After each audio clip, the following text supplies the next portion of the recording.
Nah, ini pinjem dari teorinya Aristoteles. Gambarannya orang yang bahagianya sempurna, sa'adah al-kamil, itu ada 5. Yang pertama, sehat fisiknya. Itu pasti ya, nomor 1 kesehatan. Makanya ngajinya gak dipaksa, gak diforsir. Kayak wis capek ya wis. Kalian juga gitu. Kalau kalian enak, kalian iso ngeleset-ngeleset. Kalau saya apa boleh di sini sambil berbaring? Ngantuk sejak pagi. Oke, belum ganti baju lagi dari kantor. Jadi yang pertama kesehatan fisik dijaga. Itu amanahnya Allah. Tubuhmu juga amanahnya Allah. Kalau ngaji ini kan amanah dari Allah dan dari takmir. Jadi tidak masalah. Kalau amanahnya Allah itu nomor 1, tubuhmu jadi nomor 1 kan. Kalau sudah capek ya sudah. Yang kedua itu sumbernya bahagia, jangan salah. 4 yang bawah itu sukses, tapi nomor 1 enggak juga enggak.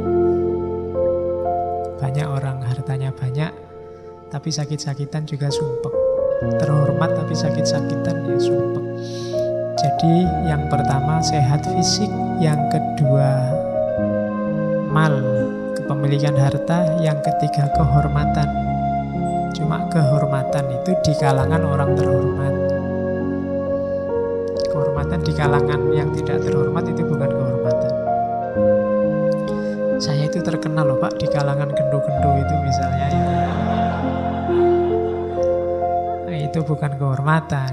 Kehormatan itu ya di tengah orang-orang yang terhormat. Kamu dihormati itu berarti kehormatan yang beneran. Jadi yang ketiga reputasi. Yang keempat sukses dalam berbagai bidang kehidupan ya. Hidup itu kan dimensinya banyak. Kuliah itu kan bidang kehidupanmu ya, sukses itu bahagia. Kalau kuliah nggak sukses mesti ya sumpek. Saya sudah berbuat baik banyak Pak, tapi kok nggak bahagia. Kenapa? Kuliah saya loh Pak nggak lulus-lulus. Skripsi saya nggak jadi-jadi. Itu halangan juga. Kemudian yang kelima, pikirannya lurus, keyakinannya sehat. Bermasalah dalam keyakinan juga problem. Itu sa'adah al-kamil. Terus sebab-sebab perbedaan akhlak. Kenapa orang itu akhlaknya bisa beda-beda? Katanya Ibnu Miskaweh ada 4. Yang pertama alamiah, wataknya orang memang ada yang gawan bayinya memang begitu. Itu ada. Cuma kalau di Ibnu Miskaweh watak itu bukan sesuatu yang harga mati, masih bisa diubah dengan cara pembiasaan tadi. Tapi watak jadi sumber ketidakbahagiaan atau kebahagiaan, dan dia juga sebab perbedaan akhlak. Jadi yang pertama watak. Ya kalian di antara yang harus kalian baca kalau filsafat itu kan mengenali diri. Pertama-tama pahami watakmu. Watak itu ya orientasinya jiwa, kecenderungannya jiwa. Suka ndak sama A sama B sama C, yang disukai apa, yang tidak disukai apa, itu watak. Kok ketemunya jelek-jelek, ya cepet-cepet diperbaharui wataknya. Pak, saya itu kok suka males-malesan ya Pak. Jangan-jangan watak saya itu ya. Nah, kalau ketemunya jelek, ya diusahakan dilawan, diganti kontennya biar tidak males-malesan lagi. Saya itu kok cenderung santai apa-apa itu Pak, semuanya jadi keteteran. Ya berarti perbaiki, jangan nyerah. Oh mungkin watak saya sudah itu Pak, ya enggak. Sekarang watakmu sekarang ya, bisa diusahakan, besok tidak watakmu lagi. Jadi sebab perbedaan yang pertama watak, yang kedua adat, tradisi, kebiasaan. Setiap daerah, setiap tempat itu punya kebiasaan yang beda-beda. Kebiasaan di Jogja mungkin beda dengan kebiasaan di daerah asal kalian. Itu juga perilaku akhlaknya kadang beda. Yang ketiga, ilmunya. Ilmu juga menentukan perbedaan akhlak. Yang keempat, kesungguhan. Kesungguhan itu mau atau tidak kita serius.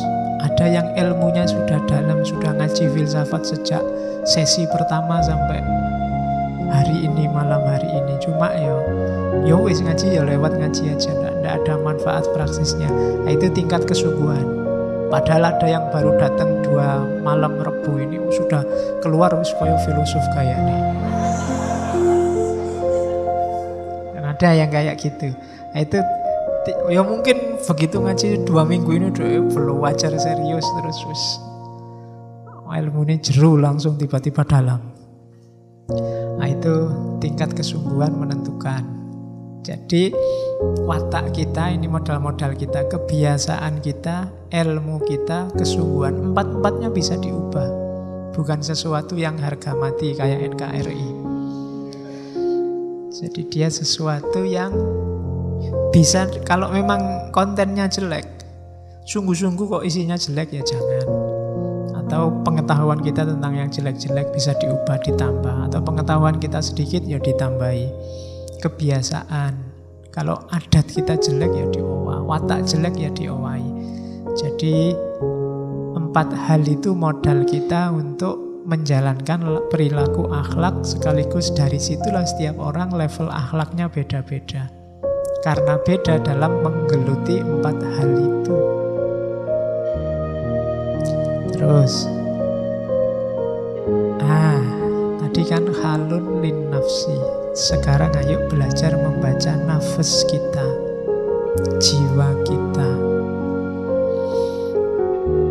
Perhatikan dalam diri kita ada 3 aspek: jasad, hayat, dan ruh. Jasad itu yang fisik, hayat itu yang mental, yang biasanya malah kita sebut rohani. Roh ini yang sumbernya dari Allah. Kalau jasad unsurnya materi, kalau hayat unsurnya rohani. Tapi jadi dimensi mentalnya jasad. Kalau roh ini unsur rohani yang sumbernya dari Tuhan. Yang kalau kepakai kalimatnya Allah, wa nafakha fihi min ruhi. Jadi kalau dibikin lapisan yang paling luar ini jasad, di dalamnya sedikit ada unsur gerak, ambisi, nafsu, emosi. Itu namanya unsur hayat. Layar kedua, layar paling dalam namanya ruh. Ruh inilah yang sumbernya dari Allah. Yang jasad ini ijbari tadi, dari Allah juga. Yang ruh juga dari Allah. Yang dalam kekuasaan kita itu hayat, mental. Itu kita yang apa ini? Jadi hayat kita ini menghadap ke jasad apa menghadap ke ruh? Orientasinya materi apa orientasinya ketuhanan? Itu nanti menentukan akhlak kita. Jadi hidup kita ini berarti isinya ada jasadnya, ada hayatnya, ada ruhnya. Karakter kemanusiaan kita kuncinya ada di hayat, ada di rohani.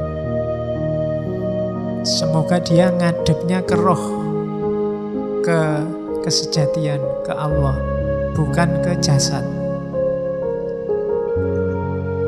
Kalau dia ngadepnya ke jasad, ya urusannya materi. Biasanya orangnya ya mikirin duniawi saja, melupakan hakikinya. Padahal kita jadi manusia itu karena unsur rohani tadi. Kalau hewan dia punyanya jasad sama hayat. Jadi dimensi materi sama dimensi